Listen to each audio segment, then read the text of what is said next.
specific things, especially on this is the heaviest day of install. So there's some things that maybe we want to be able to get timed up with him and work through. And if he's feeling good, that's something that we want to be able to do. Is that always about the knee, or? It's just more about just managing how he's feeling. I mean, when you look at the pounding that running backs take, just in terms of, just how their body's feeling, it's not exclusive to any specific part of his body. It's just really his body, and he's feeling good. So that's the approach we'll take today. Sean, because you've now seen this team twice in the last 4 games collectively, is there a challenge of familiarity in trying to mix things up even more? I think I think if anything, there's a respect for what a good football team this is. There's a lot of stuff that takes place in between an off season where you're looking at yourself offensively, defensively, special teams, but there are a lot of things that foundationally remain the same with our systems and the continuity that each team's had. I can't speak to the Saints, but that you're playing a really good football team. I think you have a good appreciation for their scheme and their personnel is really probably the best way I would articulate it. But I don't think you want to think too much into, all right, we've done all this, but you're always evaluating those games, and that's a part of it. So making sure that, they're looking at that, that you've already run these certain things. So it does affect a little bit the way that you put together your game plan for the next game.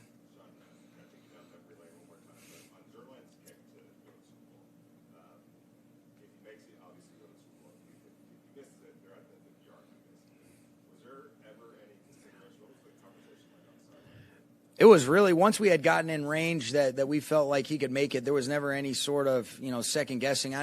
It's the confidence that we have in Greg. You don't even think about what the alternative solution or the alternative outcome, I guess I should say, would have been there. But it would have been deep, but fortunately he knocked that thing true.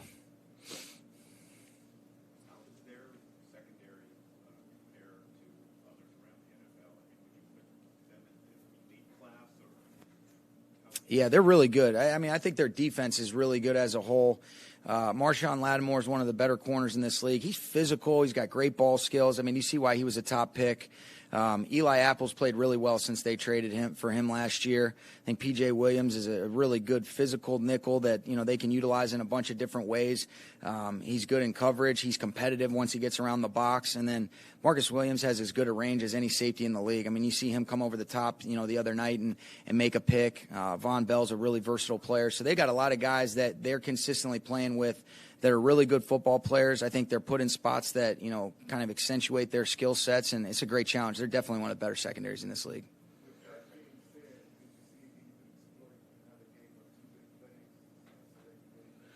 Yeah, it's hard to say with just such a small sample size. I think it was a situation where, Hopkins makes a great catch to make a great throw, and then they decided to bring pressure, and, Deshaun Watson kind of just slid to his right and ended up throwing a great ball on a seam throw to Kenny Stills. So those two plays I don't think are necessarily indicative of what a good defense this is. But I think you also got to give credit to the Texans in that situation where they made two pretty dang good plays. He's feeling good. Yeah, I think he's in great shape. He's doing all the necessary steps, and we're fully anticipating him being ready to go. Why do you think it is that your receivers group seems to become as low key as they are as far as the national narrative about receivers being like a diva, players are having a tendency, maybe your guys aren't like that? Yeah, I think it's a credit to who they are as people. They're great players that are great people that just want to, they're as selfless a group as I've ever been around, and they play hard for one another. They play hard for their teammates. They compete with and without the ball. So I think it's more than anything just a reflection of the character that they have, Lindsey, and they make each other better. I think Eric Yarber and Liam Cohen do an excellent job leading that room, but I've never been around a group that's as special as this one is, and you certainly don't take it for granted.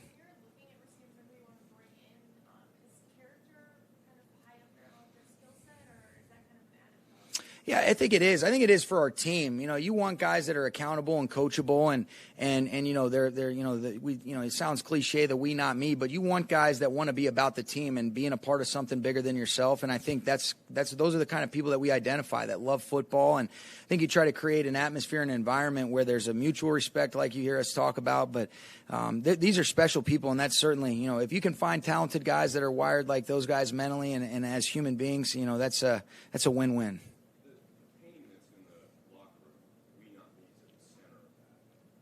That's unique in today's sports world of I. Where did that originate?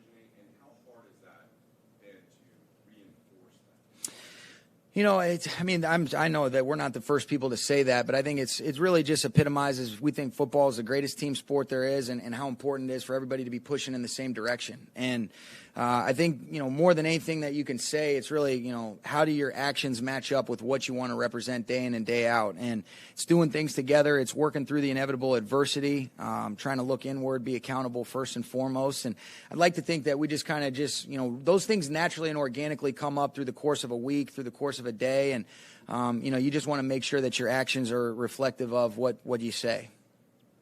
Why is it that wide receivers seem to be the prima donnas around the league? You said that, not me. No, you know what? I think the challenge, I don't necessarily know if they're a prima donna, but I think in a lot of instances, so much of their production is relying on other guys doing their job, where, a guy might run a route, separate, do everything, but if the protection, if the throw, there's a lot of things that have to occur for them to be able to even produce in terms of on the stat sheet. So because of how reliant in a lot of instances that receiver position can be and the tight end position when you're throwing the football on other things working in unison, I think that's where sometimes things can come into play, but we feel fortunate that those issues haven't come up here. All right. Thanks, guys.